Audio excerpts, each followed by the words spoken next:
নমস্কাৰ আপোনালোক সকলোকে স্বাগতম জনাইছো এছাম কম্পিটিটিভ এক্সামৰ নতুন এটা ভিডিঅ'লৈ আমি আৰম্ভ কৰিবলৈ লৈছো 2022 বৰ্ষত হৈ যোৱা এডিআৰই গ্ৰেড 3 আৰু গ্ৰেড 4 পদৰ পৰীক্ষা সমূহৰ কোৱেশ্চন পেপাৰসমূহ সলিউশন কৰিম এই সিৰিজটোৰ জৰিয়তে গতিকে আজি আপোনালোকৰ সন্মুখত আমি সলিউশন কৰিম এছএলআৰচি 2022 বৰ্ষৰ পেপাৰ 3 অৰ্থাৎ এইচএছ লেভেলৰ কোৱেশ্চন পেপাৰখন আৰম্ভ কৰিম কোৱেশ্চন বুকলেট আছিল এ সিৰিজৰ গতিকে আপোনালোকে ভিডিওটো ৰেগুলাৰলি পাই থাকিবৰ কাৰণে চেনেলটো সাবস্ক্ৰাইব কৰিব আৰু ভিডিওটো হেকলৈ চাই থাকিব এই ভিডিওসমূহৰ জৰিয়তে বা এই সিৰিজটোৰ জৰিয়তে আপোনালোকে জানিব পাৰিব আপোনালোকৰ আগন্তুক এডিআৰই গ্ৰেড 3 গ্ৰেড 4 পদৰ পৰীক্ষাত কেনেকুৱা ধৰণৰ কোৱেশ্চন এনসাৰ আহিব কি কি টপিকৰ পৰা বেছি কোৱেশ্চন এনসাৰ আহিব গতিকে গতে ধাৰণাখিনি আপোনালোকে লাভ কৰিব পাৰিব গতিকে বেছি পলম নকৰি ভিডিওটো আমি আৰম্ভ কৰিছো তো প্ৰথম কোৱেশ্চনটো আহিছিল অলিম্পিকৰ পতাকাত কোনটো ৰং অনুপস্থিত অৰ্থাৎ অলিম্পিকৰ পতাকাখনত কোনটো ৰং অনুপস্থিত ৰঙা হেউজিয়া বেঙুনিয়া হালধীয়া অপচনত আছিল সো ইয়াৰে শুদ্ধ আনসাৰ হ'ব অপচন সি বেঙুনিয়া পাৰ্পল কালাৰটো অলিম্পিকৰ পতাকাত নাই গতিকে অপচন সি শুদ্ধ আনসাৰ কোৱেশ্চনটো ভালদৰে মন কৰিব অনুপস্থিত ৰংটোহে সুধিছে নেক্সট কোৱেশ্চন অৰ্থাৎ কোৱেশ্চন নম্বৰ 2 আহিছিল পেৰুৰ ৰাজধানী চহৰ অপশন নম্বৰ আছে বক্তা সেন্টিয়াগো হাবানা আৰু লিমা সো এই কোৱেশ্চনটোৰ পৰা আপোনালোকে এটা কথা জানিলে কেৱল হেলথৰ এক্সামতেই নহয় এডিআৰই এক্সামতো ক্যাপিটেলৰ ওপৰত কোৱেশ্চন আহে গতিকে ক্যাপিটেল কাৰেন্সি এই দুটা খুবই ইম্পৰ্টেন্ট টপিক সো পেৰুৰ ৰাজধানী চহৰ কি ইয়াৰ শুদ্ধ আনসাৰ হ'ব অপশন ডি লিমা লিমা হৈছে পেৰুৰ ৰাজধানী চহৰ মনত ৰাখিব অপশন ডি শুদ্ধ আনসাৰ নেক্সট কোৱেশ্চনটো দিয়া আছে অৰ্থাৎ 3 নম্বৰ কোৱেশ্চনটো আহিছিল নেশনাল ষ্টক এক্সচেঞ্জ ক'ত অৱস্থিত অপচনসমূহ আছে মুম্বাই কলিকতা হায়দৰাবাদ আৰু নতুন দিল্লী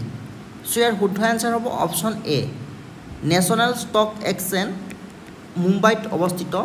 নেশনাল ষ্টক এক্সচেঞ্জ মুম্বাইত অৱস্থিত মনত ৰাখিব সো নেক্সট কোৱেশ্চন নম্বৰ 4 আহিছিল এটা কম্পিউটাৰৰ পৰা আন এটা কম্পিউটাৰলৈ ফাইলসমূহ স্থানান্তৰিত কৰিবলৈ ব্যৱহাৰ্য হাৰ্ডৱেৰ উপাদানটোৰ নাম কি ইয়াৰ পৰা শুদ্ধ আনসাৰটো হ'ব option D USB flash drive অৰ্থাৎ এটা কম্পিউটাৰৰ পৰা আন এটা কম্পিউটাৰলৈ ফাইলসমূহ স্থানান্তৰিত কৰিবলৈ কি হাৰ্ডৱেৰ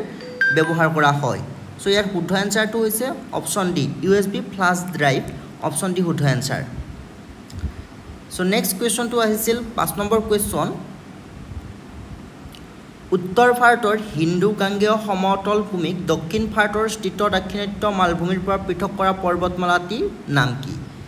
কাৰাকৰাম পৰ্বতমালা হাতপুৰা আৰু বিন্ধ্য পৰ্বতমালা আৰাৱলী পৰ্বতমালা আৰু পীৰ পাঞ্চাল পৰ্বতমালা সো ইয়াৰ শুদ্ধ আনসাৰ হৈছে অপচন বি হাতপুৰা আৰু বিন্ধ্য পৰ্বতমালা হৈছে উত্তৰ ভাৰতৰ হিন্দু গাঙ্গেয় সমতল ভূমিক দক্ষিণ ভাৰতৰ স্থিত দাক্ষিণাত্য মালভূমিৰ পৰা পৃথক কৰা পৰ্বতমালা অপচন বি শুদ্ধ আনসাৰ গতিকে আপোনালোকে কেনেকুৱা ধৰণৰ কোৱেশ্চন আনসাৰ আহে নিজে এটা ধাৰণা লাভ কৰিছে নেক্সট কোৱেশ্চনটো দিয়া আছিল নিম্নলিখিত নদীসমূহৰ কোনখন নদীৰ উৎপত্তি হিমালয়ৰ পৰা নহয় সো এইখিনিতে মন কৰিব কোৱেশ্চনসমূহ অলপ ক্ৰিটিকেলি দিয়া থাকে সো নহয়তো সুধিছে হয়তো সুধা নাই কিন্তু নহয়তো সুধিছে সো আপোনালোকে যদি জলদি চাই সো হিমালয়ৰ পৰা উৎপত্তিস্থল নদী এখন আপোনালোকে টিক চিন দি আহিব পাৰে গতিকে কোৱেশ্চনটো খুব ভালদৰে আপোনালোকে পঢ়ি চাব হিন্দু গংগা যমুনা আৰু নৰ্মদা এই চাৰিখন নদীৰ কোনখন নদী হিমালয়ৰ পৰা উৎপত্তি হোৱা নাই সো আমি জানো হিন্দু নদী হিমালয়ৰ পৰা উৎপত্তি হৈছে গংগা নদী হিমালয়ৰ পৰা উৎপত্তি হৈছে যমুনা নদী হিমালয়ৰ পৰা উৎপত্তি হৈছে গতিকে এ বি সি শুদ্ধ আনসাৰ নহয় অপচন ডি শুদ্ধ আনসাৰ হ'ব নৰ্মদা নদী হিমালয়ৰ পৰা উৎপত্তি হোৱা নাই নেক্সট কোৱেশ্চনটো দিয়া আছে 7 নম্বৰ কোৱেশ্চন আহিছিল কিমান উষ্ণতাত পানীৰ ঘনত্ব সৰ্বোচ্চ হয় অপচনসমূহ দিয়া আছে 100 degree Celsius -40 degree Celsius 0 degree Celsius আৰু 4 ডিগ্ৰী সেলসিয়াস এই কোৱেশ্চনৰ এনসাৰটো কিন্তু বহুতেই এক্সামত ভুল কৰি আহিছিল আৰু এইখিনিতে আপোনালোকে মন কৰিব সায়েন্সৰ কোৱেশ্চনো কিন্তু আপোনালোকৰ পৰীক্ষাত আহিব গতিকে আপোনালোকে সায়েন্সো খুব ভালদৰে পঢ়িব লাগিব সো কিমান উষ্ণতাত পানীৰ ঘনত্ব সৰ্বোচ্চ হয় ইয়াৰ শুদ্ধ আনসাৰ হৈছে অপচন ডি 4 ডিগ্ৰী সেলসিয়াছত পানীৰ ঘনত্ব সৰ্বোচ্চ হয় মনত ৰাখিব সো নেক্সট কোৱেশ্চনটো দিয়া আছে অৰ্থাৎ 8 নম্বৰ কোৱেশ্চনটো আহিছিল সমাজ বিজ্ঞানৰ কোন শাখাত সম্পত্তিৰ উৎপাদন বিতৰণ আৰু উপভোগ সম্পৰ্কে অধ্যয়ন কৰা হয় সো এই কোৱেশ্চনটোৰ পৰা আপোনালোকে এটা কথা ধাৰণা কৰিলে যে সমাজ বিজ্ঞান আপোনালোকে খুব ভালদৰে চাব লাগিব সমাজ বিজ্ঞানৰ পৰা কোৱেশ্চন আনসাৰ আহিব অপশন আছে বাণিজ্য অৰ্থনীতি ৰাজনীতি বিজ্ঞান আৰু সমাজতত্ত্ব সো অৰ্থাৎ সম্পত্তিৰ উৎপাদন বিতৰণ আৰু উপভোগ কোনটো উদ্ধাৰ বা কোনটো শাখাত অধ্যয়ন কৰা হয় সো ইয়াৰ অপচন হ'ব বি অৰ্থনীতি ইকনমিক্সত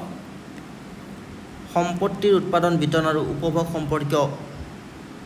অধ্যয়ন কৰা হয় ঠিক আছে সো নেক্সট কোৱেশ্চন নম্বৰ 9 আহিছিল নিম্নলিখিত তালিকাৰ পৰা স্বাভাৱিকভাৱে তেজস্ক্ৰিয় পদাৰ্থটি চিনাক্ত কৰা চাওক আমি